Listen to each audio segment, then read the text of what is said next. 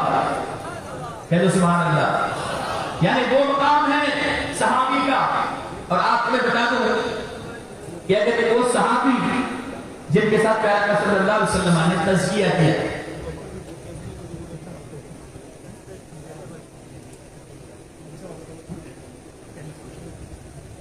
درود پاک پر اللہ صلی اللہ علیہ وسلم.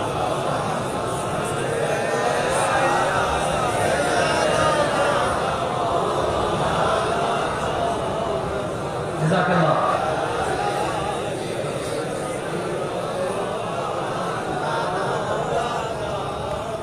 جزاک اللہ خیر. تزکیہ جو ہے دل کی صفائی کا نام ہے.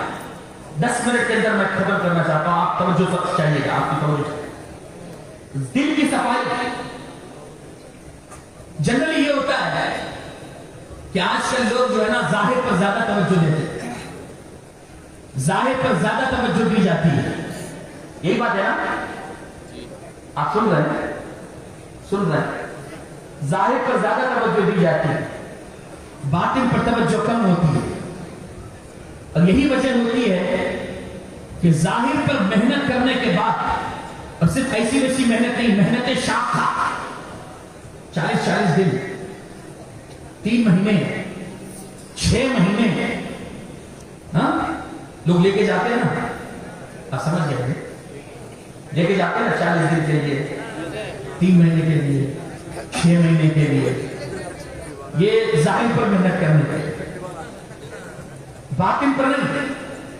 اسی لیے وجہ یہ ہے کہ ظاہر پر وہ محنت کرنے کے لیے لے جاتے ہیں لیکن باطن صاف نہیں ہے. باطن میں عشق رسالت کا چراغ نہیں جل رہا. اور صوفیہ سب سے پہلے باطن کی صفائی کرتے ہیں. کیوں؟ وجہ کیا ہے؟ وجہ کیا ہے باطن کی صفائی؟ باطن کی صفائی اس لیے ضروری ہے. توجہ چاہوں گا آپ کی، بہت امپورٹنٹ پوائنٹ کی طرف آپ کی توجہ چاہتا ہوں. باطن کی صفائی اس لیے ضروری ہے کہ باطن فاؤنڈیشن ہے اور ظاہر عمارت ہے. فاؤنڈیشن اگر مضبوط نہیں تو چاہے آپ نماز کی عمارت اس پر بنائیں، روزوں کی عمارت بنائیں، زکات کی عمارت بنائیں، حج و عمرے کی زکات بنائیں، صدقہ و خیرات کی عمارت بنائیں، آپ کی وہ عمارت میں پائیداری اور مضبوطی نہیں ہے کیونکہ آپ کا باطن مضبوط نہیں ہے. باطن جب کسی کا مضبوط ہوتا ہے اس کے پاس اگرچہ کوانٹیٹی نہیں ہوتی ہے، کوالٹی ہوتی ہے. سبحان اللہ. سبحان اللہ. نہیں سمجھے؟ کوانٹیٹی نہیں ہوتی ہے، کوالٹی ہوتی ہے. ایک مثال دوں گا. اب دیکھیے ہمارا ماشاءاللہ یہ جو چہرے نظر آ رہے ہیں نا، ہم تو سفر میں بھی ہوتے ہیں نا، واللہ العظیم ہم چہرہ دیکھ کے سمجھ جاتے ہیں کہ کون اپنا والا ہے کون ادھر والا ہے. ہاں. اور کسی نے کہا ہے چہرہ بھی چمکتا ہے جب دل میں صفائی ہے. سبحان اللہ. جب نور ایمان ہوتا ہے. اور آپ یقین مانیے یہ جو آپ کی صورتیں ہیں نا، ایسے ہی صورتیں پوری دنیا میں عاشقان مصطفیٰ کی ملے گی. پوری دنیا میں دعوے کے ساتھ کہتا ہوں بخدا آپ کے جیسے چہرے چمک رہے ہیں. آپ چاہے مکے میں چلے جائیں، مدینہ شریف میں چلے جائیں، یورپ و امریکہ چلے جائیں، آپ کا چہرہ دیکھیں گے عاشق رسول ہوگا.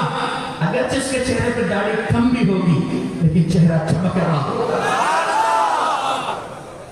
لیکن اگر عشق رسول نہیں ہے، جتنی بھی ہو نور نہیں ہوتا، طبیعت مائل نہیں ہوتی. طبیعت مائل نہیں ہوتی. طبیعت اس لیے مائل نہیں ہوتی، عشق رسول نہیں ہے. عشق رسول نہیں ہے. ظاہر کو اچھا کرنے کی کوشش کی ہے لیکن ظاہر بھی خراب کر دیا. ظاہر بھی خراب کر دیا. بھائی ہمارے سلی صاحب بچپن سے نماز پڑھ رہے ہیں. میری جی یقین ہے ہمارے علامہ احسان صاحب بچپن سے نمازی ہیں، حافظ قرآن ہیں، عالم دین ہیں. ان کے پیشانے پر تو مجھے کوئی مار نظر نہیں آ رہا. یہ کیسا سجدہ ہے کہ 3 مہینے میں مار کھا جاتا ہے؟ یہ کیسا سجدہ ہے کہ 6 مہینے میں بہت بڑا نشان آ جاتا ہے. میں بھی الحمدللہ اللہ تبارک و تعالیٰ کی فضل سے، اس کی توفیق سے، میرے والد کی تربیت سے کم 5 سال کی عمر سے جو میں نماز پڑھ رہا ہوں، اور انڈیا ہی میں نے اپنے 25 اور 27 سال تک نماز پڑھی ہے. پتھروں پر نماز پڑھی ہے، چٹائی پر نماز پڑھی ہے جو چبھتی ہے. ماربلز تو بعد میں آئے، کارپیٹس بعد میں آئے ہیں، لیکن ہمارے چہرے پر مارک نہیں ہے. اور ایسا بھی نہیں کہ میں فیئر اینڈ لولی لگاتا ہوں، یہ مارک آنے نہیں دیتا. ہاں شکری صاحب، حضرت دیکھیے یہ علماء ہمارے بچپن سے نماز پڑھ رہے ہیں. آپ کو میں بتانا چاہتا ہوں میرے عزیز دوستوں، بزرگوں، توجہ رکھیے. ظاہر پر نہ جانا، ظاہر پر نہ جاؤ. یہ وہ بارگاہ ہے جہاں سے آپ کو سلوک کی منزلیں طے کروائی جائیں گی. یہ وہ بارگاہ ہے، اور صحبت اولیاء سے وہ انسان کو مرتبے حاصل ہوتے ہیں کہ ایک لمحے میں شور کو ابدال بنا دیا جاتا ہے. ایک منٹ میں جو چور ہوتا ہے اسے ابدال اور اوتاد بنا دیا جاتا ہے، بلکہ اسے عیسائیت سے، نصرانیت سے ولایت کے منصب پر اٹھا دیا جاتا ہے. یہ وہ بارگاہیں ہیں، یہ وہ بارگاہیں ہیں جہاں سے آپ کو فاؤنڈیشن مضبوط کیا جاتا ہے. آپ کا فاؤنڈیشن مضبوط ہوگا، آپ کو اپنی نماز پر کبھی تکبر نہیں ہوگا، آپ کو اپنے روزوں پر کبھی تکبر نہیں ہوگا، آپ کو اپنے زکات و صدقات پر تکبر نہیں آئے گا. کیوں؟ آپ نماز پڑھیں گے، لیکن نماز جو پڑھیں گے ایسی نماز پڑھیں گے، ایسی نماز پڑھیں گے جیسی نماز صحابہ کرام نے پڑھی تھی، جیسی نماز سیدنا صدیق اکبر نے پڑھی تھی. ایسی نماز پڑھیں گے جیسی نماز عمر فاروق نے پڑھی، عثمان غنی نے پڑھی، اور مولا کائنات نے پڑھی، اور کربلا کی زمین پر امام حسین نے پڑھی. باطن بہت امپورٹنٹ ہے، اور وقت کی کافی کمی ہے، اور ہمارے بھی خصوصی خطاب حضرت کرواتی ہے. آخر میں 2 جملے میں کہنا چاہتا ہوں، اور جو اولیاء اللہ، جو صوفی ہے، مجھے جو کہا گیا تھا کہ تھوڑی سی بات تصوف کی کیجیے گا. 2 جملے میں کہنا چاہتا ہوں. ایک بادشاہ تھا جس کے ذہن میں 3 سوال تھے. کتنے سوال تھے؟ 3 سوال تھے. اس نے ایک کاغذ پر لکھا، جلدی کاغذ پر لکھا. کاغذ پر لکھنے کے بعد میں اس نے اپنے دربار میں اعلان کیا کہ یہ 3 سوال میں نے لکھے ہیں، جو اس کا جواب دے گا میں اسے اپنی آدھی سلطنت دے دوں گا، لیکن اگر جواب نہ دیا تو اس کا سر تن سے جدا کر دیا جائے گا، اسے قتل کر دیا جائے گا. کسی نے ہمت نہیں کی کہ اس کا جواب دے، لیکن بادشاہ کا جو وزیر تھا، پرائم منسٹر تھا، اس نے اس چیلنج کو ایکسپٹ کیا، اور اس نے کہا بادشاہ سلامت، میں آپ کے 3 سوالوں کے جواب دینا چاہتا ہوں. بادشاہ نے کہا آپ تو وزیر ہو، پرائم منسٹر ہو، کیوں آپ چانس لے رہے ہو، کیوں آپ رسک لے رہے ہو؟ وزیر نے کہا میں بھی بادشاہ بننا چاہتا ہوں، اگر آپ نے کے جوابات دے دیا سوالات کے تو مجھے آپ اپنی آدھی سلطنت دے دیں گے تو میں بھی بادشاہ ہو جاؤں گا، میں بھی بادشاہ ہو جاؤں گا، میں بھی ٹھیک ہو جاؤں گا. بادشاہ نے کہا اگر نہیں جواب دے پائے تو آپ کے سر کو جدا، آپ کے تن سے جدا کر دیا جائے گا. Expected, challenge was expected. اور بادشاہ نے اس خط کو جب کھولا، 3 سوال کیا تھے یہ تصوف کے حوالے سے؟ یہ سوال ہے جو ہماری فاؤنڈیشن ہے. 3 سوال کیا تھے؟ Number 1، what is the reality, biggest reality of this world? دنیا کی سب سے تلخ سچائی اور حقیقت کیا ہے؟ نمبر 2، دنیا کا سب سے بڑا دھوکہ کیا ہے؟ نمبر 3، کون سی ایسی چیز ہے جس کے خاطر انسان کسی بھی حد تک گزر جائے؟ اب دیکھیے، پرائم منسٹر نے بہت بڑے اسکالرز کو جمع کیا، لیکن کسی نے اس کا صحیح جواب نہیں دیا. جب جواب نہیں دے پایا تو بادشاہ نے وقت کے مقررہ کے مطابق بادشاہ کے پیچھے سپاہی بھیجے کہ جاؤ اس کو پکڑ کر لاؤ اور اسے قتل کر دیا جائے. بادشاہ اپنی جان بچاتے ہوئے بھاگا، جنگل و بیابان میں بھاگ رہا ہے. پرائم منسٹر، وزیر بھاگ رہا ہے اپنی جان بچاتے ہوئے جنگل و بیابان میں. بادشاہ کے سپاہی اس کے پیچھے ڈھونڈ رہے کہ وہ وزیر اعظم، پرائم منسٹر کہاں ہے. اور وزیر اعظم بھاگتے بھاگتے ایک چھوٹی سی جھوپڑی میں پہنچا. جنگل کے بیچوں بیچ ایک چھوٹی سی جھوپڑی.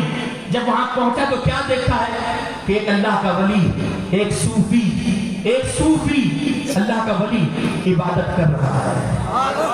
جب اس صوفی نے سلام پھیرا، اس اللہ کے ولی نے سلام پھیرا، تو اس صوفی نے، اللہ کے ولی نے اس کی طرف دیکھ کر کہا اے وزیر اعظم، آپ میری کٹیا میں جھوپڑی میں کیا کر رہے ہو؟ وزیر اعظم نے پورا قصہ، پوری کہانی بیان کر دی. حضور، جان بچاتے ہوئے بھاگ رہا اور یہ جواب نہیں دے پایا.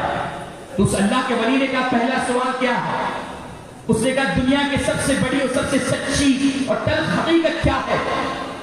اس اللہ کے ولی نے کہا یہ تو بہت آسان سا جواب ہے، کل نفس ذائقۃ الموت، دنیا کی سب سے بڑی سچائی موت ہے، جو خدا کو بھی نہیں مانتا وہ موت کو مانتا ہے۔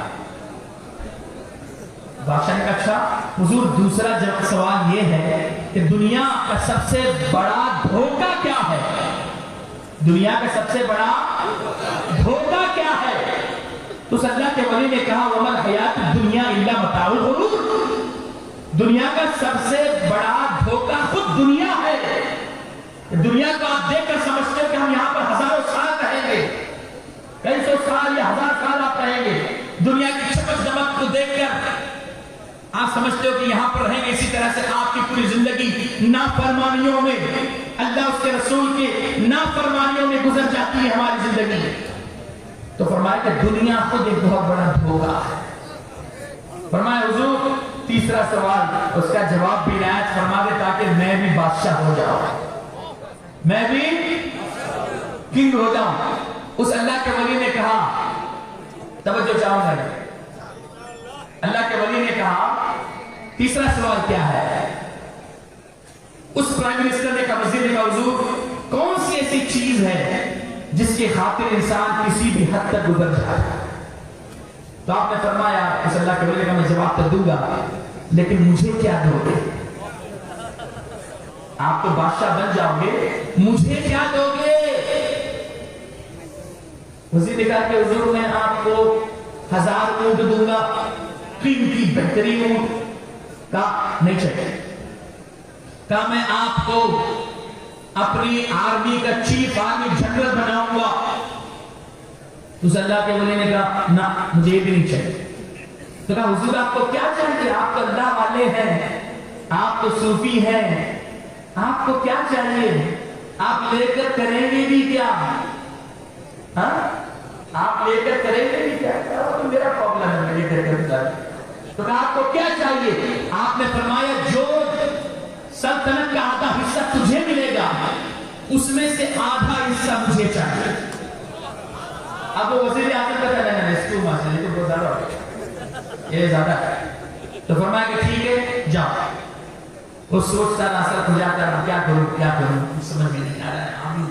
ابھی تک تو وہ جان بچاتے ہوئے گھوم رہا تھا، لیکن ابھی کے ابھی اسے یہ آخری سلطنت زیادہ لگ رہی ہے، اپنی جو ملنے والی ہے جس کا وہ بادشاہ بننے والا ہے وہ اسے زیادہ لگنے لگی۔ یہ تو بہت زیادہ ہے، یہ تو بہت مطلب مہنگا سودا ہے۔ بہرحال اسی اسنا میں جب وہ بادشاہ وزیر سوچ رہا تھا، اللہ کے ولی کی جو جھوپڑی تھی وہاں پہ ایک چھوٹا سا پیالہ کا کٹورا رکھا ہوا تھا جس میں تھوڑا سا دودھ تھا۔ ایک کتا آتا ہے، وہ کتا آ کر اس پیالے میں سے دودھ کو تھوڑا سا پیتا ہے اور اس کے بعد وہ چلا جاتا ہے۔ اس اللہ کے ولی نے کہا ہے وزیر اعظم ادھر نہ مجھے 1000 اونٹ چاہیے، نہ مجھے چیف آرمی کی پوسٹ چاہیے، نہ مجھے تیری آدھی سلطنت چاہیے، بلکہ میرا یہ ڈیمانڈ ہے کہ اگر تجھے کوئی جواب چاہیے تو اس پیالے میں سے تو دودھ پی لے۔ وزیر نے کہا کہ حضور آپ میری ریسرچ کر رہے ہیں، آپ اس پیالے سے مجھے پینے کے لیے کہہ رہے ہیں جس پیالے سے ابھی کتے نے پیا ہے۔ آپ نے فرمایا کہ وہ جب تک نہیں پیے گا تجھے جواب نہیں ملے گا۔ کچھ دیر سر کھجاتا رہا، سوچتا رہا، اس کے بعد میں وہ بادل ناخواستہ اس پیالے کو اٹھا کر وہ دودھ پی لیتا ہے۔ تو اس اللہ کے ولی نے کہا یہ تیرے آخری سوال کا جواب ہے کہ حرص، لالچ اور طمع ایسی چیز ہے جس کے سبب انسان اپنی حدوں کو پار کر جاتا ہے۔ دوستو میرے بزرگوں، فاؤنڈیشن مضبوط ہونا چاہیے، باطن مضبوط ہوگا، آپ کی نماز عبادت ہر عبادت اللہ کی بارگاہ میں مقبول بھی ہوگی اور محفوظ بھی ہوگی۔ تو فاؤنڈیشن مضبوط کریں اور اس کے بعد عمارت بنائیں۔ اللہ تعالیٰ ہم سب کو توفیق عطا فرمائے۔ مجھ سے کہنے سننے میں کوئی لفظ یا معنوی غلطی بھی تو اللہ تعالیٰ سے میں توبہ کرتا ہوں۔ استغفر اللہ ربی من کل ذنب واتوب الیہ، اشہد ان لا الہ الا اللہ واشہد ان محمدا عبدہ ورسولہ۔ السلام علیکم۔